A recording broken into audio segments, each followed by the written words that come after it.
or directives. The better word is a directive, because without a vision, what do the people do? They perish. So when we don't have a vision, and for so long we have dishonored our foreparents, our loved ones, because we've given our life and our life experience, and we put that in the hands of others who don't care about us, and they dishonor us even in death. So that's a double kind of curse, where you're dishonored in life by these people, but then you turn your loved ones' bodies back over to these people, and then they dishonor you in death. There's been horrific cases of body parts missing, kidneys, lungs.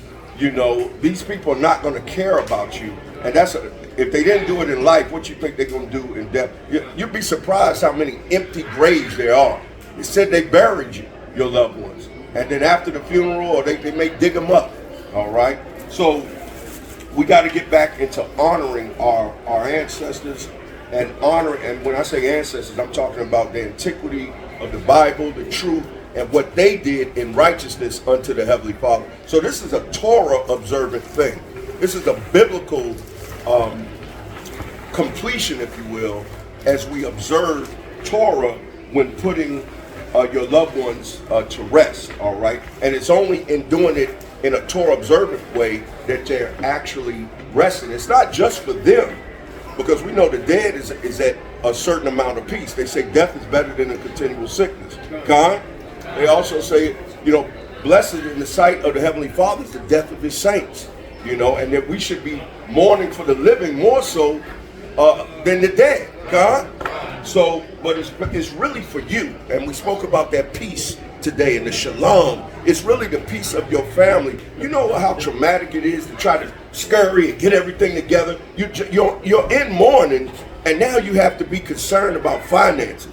Finances is a grief in itself, huh? Having to worry about finances day to day. At the end of our life as Israelites and people that love Yahweh Shah, we should have the most confidence and the most peace that our loved ones have transitioned, and most importantly, we were the ones to help facilitate that. So with that being said, I want to speak to this Hebrew Israelite burial directive. So this is a directive for Torah observant Tahara, funeral, burial, and legacy. And like I said, I myself have done one. So I'm going to just overview mine, and so it lets you know what you will be looking to do, because for too many times you say, well, we heard the experiences of people buried in a suit, all right, cremated. This is a legal document, and you're going to have a witness to it. It's going to be signed and sealed by a notary. So these are the things that we want to put in place. This is the wisdom that's necessary for even that transition to be stabilized. All right. So and then I give my government name and of course my Hebrew name as a legal document, and the address. I'm going to skip down to some of the directives, meaning what I want and intend specifically. And each one of you are able to tailor how you want to be buried. Again, Torah observant, as long as you're doing it Torah observant, you'll be able to do this and have this as a document. And it's not a whole lot of money. We won't go into it, but it's not a whole lot of money to get a directive. So later on, when you inquire about it, you'll get that. I don't want to go into the money aspect of it in the Shabbat, but just give you the information. So as a Torah observant Israelite, I reject and prohibit autopsies, medical study, scientific experimentation. You know how many times our people go to these places, they hand the body, you don't know what they're going to do. You don't know what they plan on doing. You could be a cadaver for a school science project. There's no telling what they'll do after the body. So in this document, it is legal, it is binding. If anybody violates, they're subject to being sued. All right?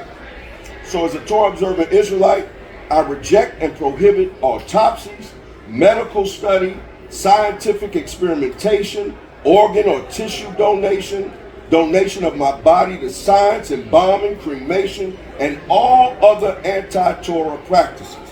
This is a legal document that they have to adhere to it. when they take my body, they know, handle with care. That's what that package said. That's what my package, my body is telling people, handle with care. All right, and I know, your family, you make it known to them, but too often times, our families, they don't even know. They don't even know. You got to let them know. Okay, so going forward, it says, I require that my body and all of its parts be prepared and buried intact together according to the laws of the Torah, traditions of the Tahara, and culture of the Israelites. This is all in this document. Number 3, authorize all procedures and whoever you deem, again, the Hebrew Israelite Burial Society, we have brothers that do that. The one brother is Zahab Parah, and he facilitates that. But most High forbid, but if he wasn't here, this is a whole society that people that are trained, and hopefully some of you may want to be a part and participate. And we'll have a website for you to get involved too if you want to do that. We need sisters to be able to prepare other sisters' bodies.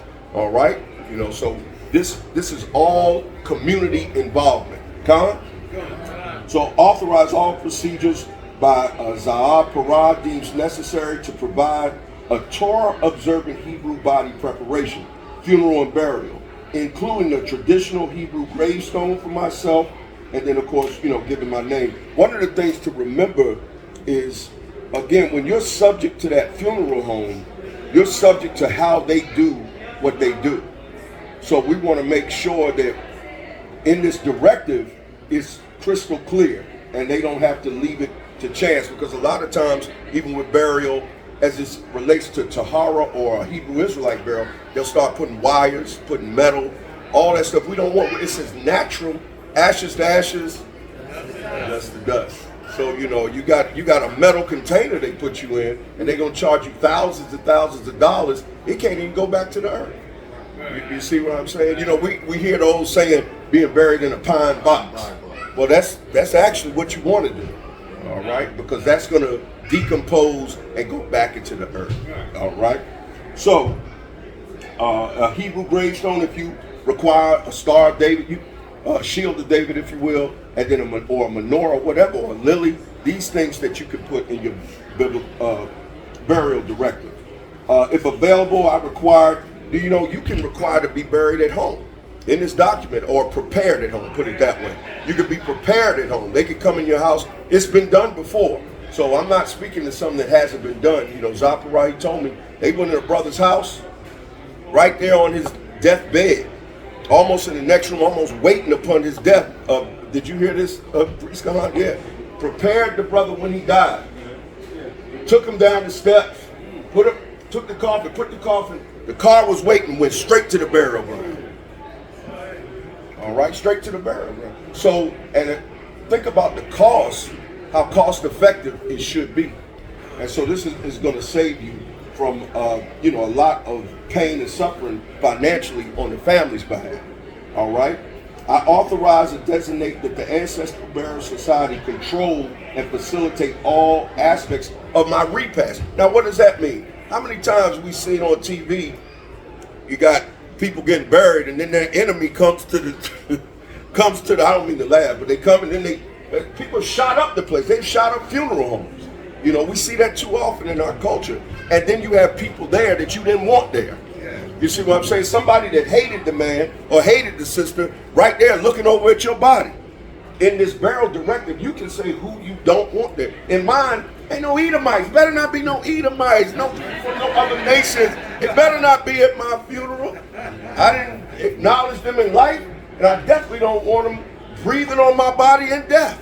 All right? So these are the things that you can put in this directive. Also, we're going to come up with payment plans for people that want to kind of put in an escrow, and then you can get some of the costs, and you'll know what you're looking at upon your transitioning. You can put this money in escrow, and it'll be waiting for you, and it'll be specifically to that. Now that's going to be different than that of, as it relates to, a GoFundMe. It's going to be different than that. The GoFundMe is specifically for some of our people, like the widows. You'll be taking care of the widows that may not have the money to facilitate that, or people that may be in a financial bind. So the Hebrew Israelite Burial Society does have a GoFundMe, and that will help to bury those who cannot bury. What we're also planning is getting an actual field, so we'll have our own potter's field. We'll have our own field where we can bury people that aren't able to afford that. So that's what the GoFundMe, and I'll have that information as well at the end of this class. I want to go over a little bit more over the burial directive. Hebrew burial services include directive for Torah observant Tahara funeral burial, preparation of deceased body. This is what it includes. In accordance with the Torah, prayer, washing, oiling, shrouding, traditional funeral, officiating. All this is incumbent. Obituary. You know, we got a sister that she was proactive, and she's already prepared. You know, she's already done her obituary. Got the picture she want, not the one that you don't want up there. You see what I'm saying? Not the one you got up there. Because I know some people say, man, I don't even like that picture. You know, that's what you're gonna leave it to if you leave it to others. They may pick the worst one. That was your word. You didn't like that dress, and that's the one that they got on the front posted up, right? So all this is included in the burial directive, and it's to your tailoring. Grave burial, prayers, tribute, obituary, memorial, registry, all these things. I authorize and designate that in all matters and disputes concerning the location and maintenance of my remains, coffin, grave, gravestone, etc., the Ancestral Burial Society must be consulted to provide Torah observant guidance on such issues. So this is really scrutinized, and it goes into much more detail. For time's sake, I'm not going to go into it. But every man, woman should have this. You should have at least this done, because this gives the instruction. All right. I want to go over as well as a kind of message to the community from the Hebrew Israelite Burial Society. And this kind of goes into the reason why you would even give donations to the GoFundMe, and then even to your own burial escrow, if you will. What you're doing is establishing a platform for direct support to be given and provided to assist those in need. We even have, team building events with the Hebrew Israelite Burial Society. It's not just associated with burial; it's also associated with life, with showing young men how to be husbands, how to be fathers, women to be mothers, and things of that nature. So this is a community experience. So even giving care for the widows and counseling after that, for the widows, for the fatherless, for the motherless, those that have lost loved ones. And it's not even contingent on age. I mean, a lot of us, even as older, men and women, we're still suffering from some of that trauma of losing your parents, if you were close to them. So that's very important to have that support system. So that's what we're establishing. Number two, so when you give into this GoFundMe, that's what it's doing. Two, allow community members as well as the public to support natural burials. This GoFundMe is not limited to the general public, and this is a way to minister also and letting your family members who may not be in the truth, but now it's an opportunity to talk about it, even to talk about death and say, you may want to consider getting married, getting buried as a Hebrew Israelite, and get you a preparedness. It's going to be less expensive, even for those of us that don't acknowledge the Israelites. That may get your family's attention and may be a tool to bring them into the truth. Don? All right. Provide free or low-cost funeral and burial services. Increase community control of the funeral and burial process. For too long, the so-called white man has taken those mom and pop funeral homes, and they have monopolized not just on our death, chattel property as the living, but even chattel property as the death, as in the dead. So that's why they don't want you to leave. That's why they want to keep us in bondage, because they make all types of money off you in your death. All right? And most of these so-called black-owned establishments are actually owned by Europeans. They have taken them over and they have monopolized them. So you may think that your money is going to this Johnson's funeral home, but it actually is not. He's been bought out by some so-called Europeans.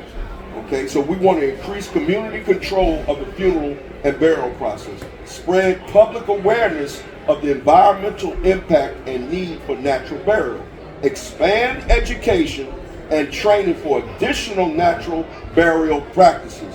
Acquire a community cemetery. We need it. We're not supposed to be joined with them and buried. All right, so we want to be separate. If we're separate, you were separated in life. You prided yourself on being separate, but in death, you're all mixed up with everybody. All right, and if you notice, even in Western, kind of culture, they don't even have the burial grounds protected. We just saw something with, except for their military, something with Trump and something that they did. You see how they honor their dead? You know, the tomb of, the hidden fallen soldiers, the unknown soldiers. That tomb, and I think it was some violation, and they took that very serious about disrespecting the dead. We do the same thing when we just give our people to the heathen to take care of. Con? So you want to make sure that you facilitate that transition. So we want to acquire a community center and offer affordable funeral burial plans. Most of these costs are exacerbated by the heathen, meaning they just are so astronomically high and above board, and they don't come honest. And you, guess what they feeding on? Your grief. They playing on your grief. And so that's when they're going to try to milk you for everything you got. So once you get involved with this, and even when you talk about the burial directive, it's important to talk about the cost. There's nothing wrong with saying, this is only what I have, what can be done. But this is what this GoFundMe is, because even if you don't have enough, the GoFundMe will help others to make it all come to fruition. Con? All right, so I want to do one other, and then kind of go into the reason why. So, natural burial preparedness.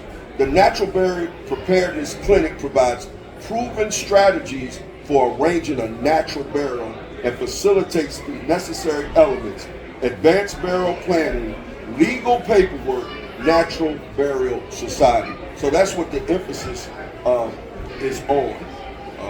Let's see.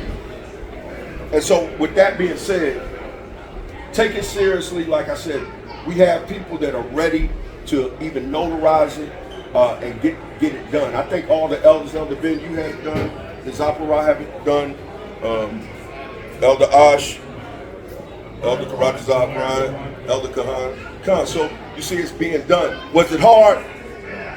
No, it was done right over the phone. Was it expensive? Not yet. Not yet. A good answer. Good answer. Not yet. But they count the cost. Everybody counts. So with that being said, I want to go into give you a little incentive as to why. Because it is a Hebrew Israelite custom, as it takes work to come into this life, it takes work going out into this life. This culture teaches us just to throw the old away.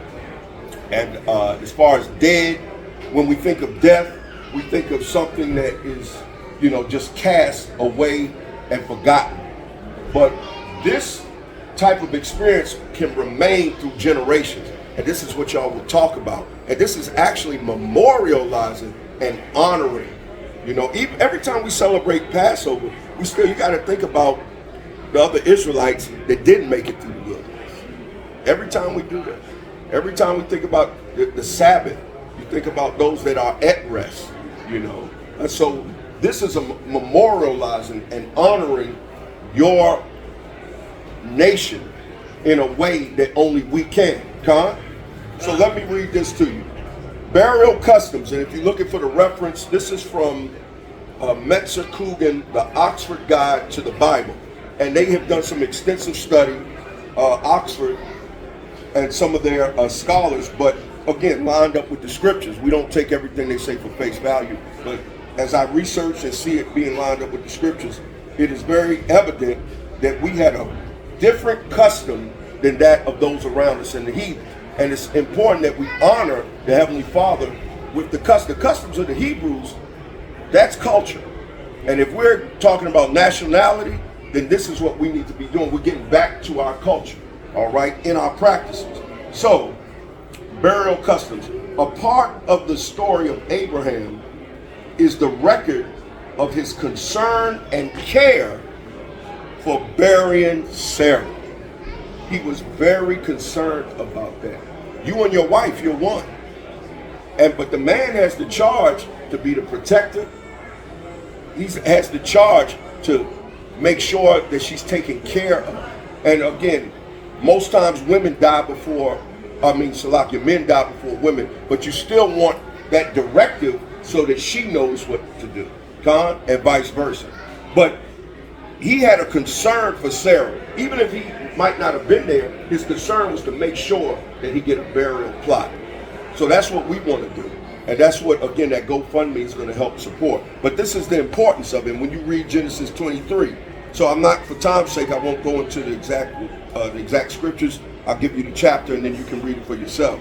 But he buys a cave for her tomb and purchases his first land acquisition in the land of Canaan. So the first thing he did was purchase a burial plot.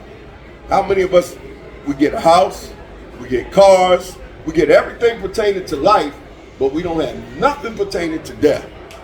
Even when you're born, you make sure the baby has the Pampers, you know what I'm saying? You got the shoes, if it's formula, whatever the baby needs, you do it prior, or you should. That's how you should be thinking. Same in death. We should be doing this prior. So I'm trying to incentivize all of you to have it. All of you who don't have a burial directive, let me see your hand. I mean, be honest. If you don't have a burial directive, be honest. See, we got to change that today. We got to change that. So if you want to make sure that you at least have the burial, we're not talking about the expenses of burial, acquiring it, but just something as simple as a burial directive, all right? A legal document, all right? So we see he buys her a cave, a tomb. This purchase is the first land acquisition in the land of Canaan. The Hittites offered one of their sepulchres, but Abraham preferred to buy and utilize his own cave. We need our own place. It's not okay. Our foreparents did it. That's the way we should be doing it. Father Abraham did it. That's the way we're supposed to do it. And guess who it benefited? What you said? Trying to give it to me. They did try to give it to him. But that's something we need to take note of. Anything they give you, it usually ain't free. It come with a cost. And then eventually it'll contaminate you. Yeah, we gave you that land, so we can take that land. Or we can bury somebody else on that land. You know how many, where I stay in North Carolina, you got tombs that are submitted underwater, submerged underwater, lakes and rivers of our foreparents, because we didn't own the land. So they would just put lakes over there. You got graves of our foreparents, of Israelites, unknown, unmarked graves. That's a dishonor to their existence. All right, you can't even acknowledge them or even see their gravestones. At least when we do this, we'll be like, guess what? Your great, great, great, great, great. If we're here that long, he was an Israelite. Your great, great, great, great, great, great aunt, she was an Israelite. She lived. Look at her tombstone. She got the menorah on there. Look at the Hebrew on there. She lived as an Israelite. She kept the commandments, God, and buried with all her people. It's true. Some builders was built, and later on they found out that that's how people buried. That they're buried them all over the place, you know. Yeah, absolutely. But Abraham preferred to buy and utilize his own cave for those outside of the promised land. Burial in the ancestral territory continued to be important. For example, the body of Joseph was embalmed in Egypt and returned to Canaan. So even, it's not too late. We know that that's an Egyptian culture, but don't feel like if your loved one got embalmed that it's not too late to honor them. You still can honor them, but that body was shipped back to Canaan. Matter of fact, that's the promise he wanted. He wanted to be buried in the land of Canaan, all right? With a burial directive, you can do that. You can honor your loved one's last directive. So in like manner, many Israelites of the dispersion of the Roman period preferred to be buried in the Holy Land. The burial customs and practices, as with Abraham, were carried out amid outside cultural influences, but yet maintain their own distinctiveness. And that's what we want to do. A nation in exile but we maintain our own distinctiveness even in birth. They know who we are in death. We ain't gonna allow it. Even if you transition, they gonna know that these are the Israelites. This is how these are their customs. Huh? All right. Tomb construction saw considerable change and variety. Abraham, as noted above, used a cave. So, cave.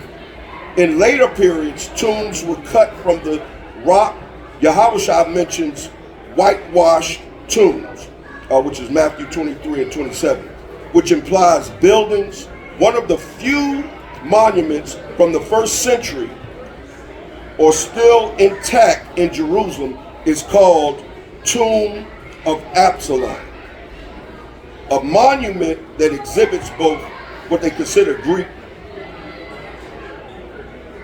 and neighboring influences. Extended families often had a single connected cluster of underground tombs, which niches for the various individuals. So as you read on, you'll find out that over time, it actually started to change even with the wooden boxes. We actually, if you had bones or if the body was decomposed, what they did was put them in an usury, which is like a stone box for the bones. So don't let nobody tell you they gotta be cremated. If their body is so messed up, tell them I want the bones. We want to keep the bones. You keep the bones intact. That's what we did. We didn't do any cremation. That's an Egyptian practice. And it is the culture. And you can have this in your directive. It was the Hebrew culture to be buried the same day. Because the sooner you do it, the more natural the transition is. So you want to make sure. And again, don't let them tell you that they can't preserve the body, because they got freezers. They got freezers. Don't tell them to try to rush you into these things. But if you do this burial directive, then you'll have an advocate with you even through that process. All right? But you want to do that prior. So I don't want to be too much longer. I know other brothers and sisters are coming to teach. But anybody got any questions? And I also want to make it known that if you don't have insurance, we have people here that can provide that for you. I know Priest Kahan deals with the insurance, and after the Sabbath, you get with him, and he'll get you on board to have life insurance. That's very important to help pay for this final transition. Go ahead. I don't think we're believing in inheritance. Right. There's been no observation that we're not doing that anymore. Right. This would be like an inheritance. This is absolutely, it's a good point, Elder. This is leaving an inheritance. And it's giving your children an opportunity to honor you. If you don't have this, burial directive, how can they honor you? So this is part of Torah observant. Honor your mother and father so your days will be long. But it's up to us to teach our children. And so this will perpetuate, and this is actually leaving inheritance. Actually, in my directive, my instructions are for my daughters, or my wife, to make sure that they continue on with helping the Hebrew Israelite Burial Society. That they financially help support that, because it's going to come and benefit them, their children, my daughter's children, and so on and so forth. So it's very important that we do this. So that's an excellent point. Any other questions? Go ahead. Speak up. I can. Well, in terms of a scripture, you could do Jeremiah 10 and 1. Don't learn the ways of the heathen. Don't follow the customs of the heathen. It's very important. That's a heathen custom. And when you go back and research cremation, that's heathen practices. Yeah, come on. There was this gentleman. He was a priest, not in our set, and he wanted to know how it looked to see a person cremated. Right. So they had a little square box that he could see the cremation. He then said there was a priest that said that he wanted to see how the body would react during the cremation. So they allowed him to see it through a square window. He then said that he will never want to see nothing like that again, because the body went through all kinds of transformations. Wicked. It was a horrible experience. Right. So we see the first evidence of cremation in the archaeological record dates to about, they say 20,000 BC in Mungo Lake, Australia. So that ain't had nothing to do with the Hebrew Israelites. That's not our custom, but you can look it up. It's definitely a heathen custom.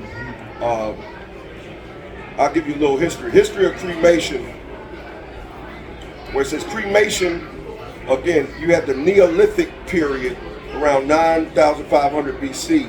I'm almost going to close it up. Cremation in China dates back to 8,000 BC. Early Persians practiced cremation, which was later prohibited in Zoroastrian. So even the Phoenicians, the Phoenicians did it, the Greeks practiced it, Indian religions, and Europeans. This wasn't our culture, all right? This was the culture of the heathens, and that's not something that we follow.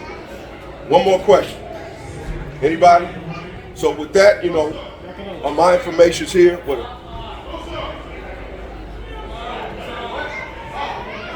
Yeah, give me Proverbs 13 and 22. Somebody read it real quick. You're coming next one. Proverbs 13, 22, and that's it for me. I appreciate y'all listening here. I hope you can sign up. I'm gonna leave the sheet here. It's so you can get at least your directive done. You just call, somebody will get in contact with you to do it with you over the phone. All right. And as soon as priest Yechanan finish, read that scripture. I'll read that scripture. read the scripture. This is Proverbs chapter 13 and verse 22. A good man leaveth an inheritance to his children's children, and the wealth of the sinner is laid up for the just. So that's what we want to do. So with give- that, I say shalom. Give the priest a round of applause again.